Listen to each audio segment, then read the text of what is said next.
पाकिस्तान भारत पर लगातार हमले कर रहा है। इसमें हर मिसाइल से लेकर ड्रोन तक का इस्तेमाल हो रहा है। 8 मई 2025 को पाकिस्तान ने भारत के 36 सैन्य और नागरिक क्षेत्रों को निशाना बनाया, जिसे भारत ने नाकामयाब कर दिया। जब बाद में जांच हुई तो सरकार ने बताया कि इन ड्रोन्स में तुर्की निर्मित असिसगार्ड सोंगा ड्रोन भी शामिल है।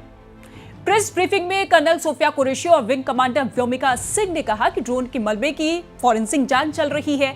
शुरुआती रिपोर्ट से पता चला है कि ड्रोन तुर्की निर्मित असिसगार्ड सोंगर मॉडल है। सोंगर ड्रोन्स को तुर्की की डिफेंस कंपनी असिसगार्ड ने डिजाइन और निर्मित किया है, जिसे पहली बार अप्रैल 2019 में लॉन्च किया गया था।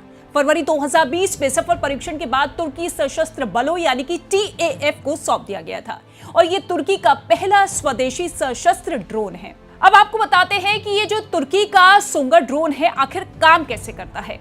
देखिए, भारत का एयर डिफेंस सिस्टम तुर्की के सोंगर ड्रोन से कहीं ज्यादा मजबूत साबित हुआ है, जिसमें पलक झपकते ही उसे मार गिराया। ड्रोन की चौड़ाई रोटर से रोटर तक 140 सेंटीमीटर है और इसका अधिकतम टेक ऑफ वजन जो है 45 किलोग्राम है। यह बिना पेलोड के 35 मिनट तक काम करने की क्षमता रखता है। पोर्टेबल मानव रहित हवाई प्रणाली यानी कि UAS रियल टाइम वीडियो भी भेजती है और 5 किलोमीटर तक के दायरे में काम करती है। ये समुद्र तल से 3000 मीटर और जमीन से 300 मीटर की ऊंचाई तक उड़ सकता है।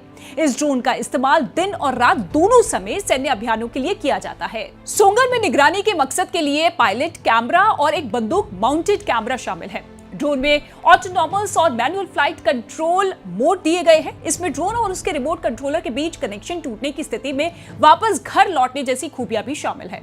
सोंगर ड्रोन परिचालन के दौरान संचार के लिए ग्लोबल पोजिशनिंग सिस्टम यानी कि GPS और ग्लोनास नेविगेशन सिस्टम दोनों का उपयोग करते हैं। सोंगर ड्रोन सिस्टम के अलग अलग तरह के हैं जो उनके द्वारा इस्तेमाल किए जाने वाले हथियारों पर आधारित है।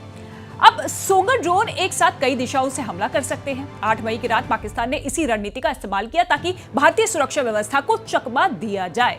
असिसगार्ड की वेबसाइट पर 5 तरह के सोंगर ड्रोन हैं। सबसे पहले आप जानिए सोंगर 5.56 × 45 मिलीमीटर असॉल्ट राइफल। इसके अलावा Songar 2 × 40 millimetre grenade launcher, Songar 6 × 40 millimetre drum type grenade launcher. इसके अलावा Songar 3 × 81 millimetre mortar gripper, Songar 8 × tear smoke grenade launcher.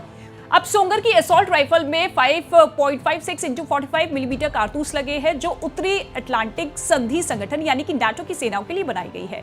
बंदूकों में इस्तेमाल किया जाने वाला मानक कारतूस है। ये एक रिकॉइल फोर्स डंपिंग मैकेनिज्म के साथ आता है जो ड्रोन पर रिकॉइल के प्रभाव को कम करता है। अब आपको बताते हैं कि भारत ने कैसे सोंगर ड्रोन हमले को नाकाम किया।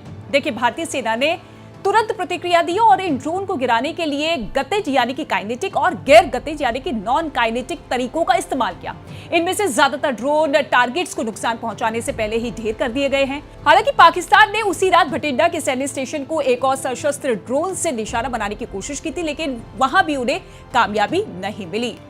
अब तुर्की जैसे देश से आयातित अत्याधुनिक ड्रोन का पाकिस्तान द्वारा इस्तेमाल करना यह दर्शाता है कि अब युद्ध पारंपरिक नहीं, प्रौद्योगिकी आधारित यानी कि टेक ड्राइवन हो चुका है। सोंगा जैसे ड्रोन गेम चेंजर साबित हो सकते हैं क्योंकि ये तेज है, घातक है और एक साथ झुंड में हमला कर सकते हैं।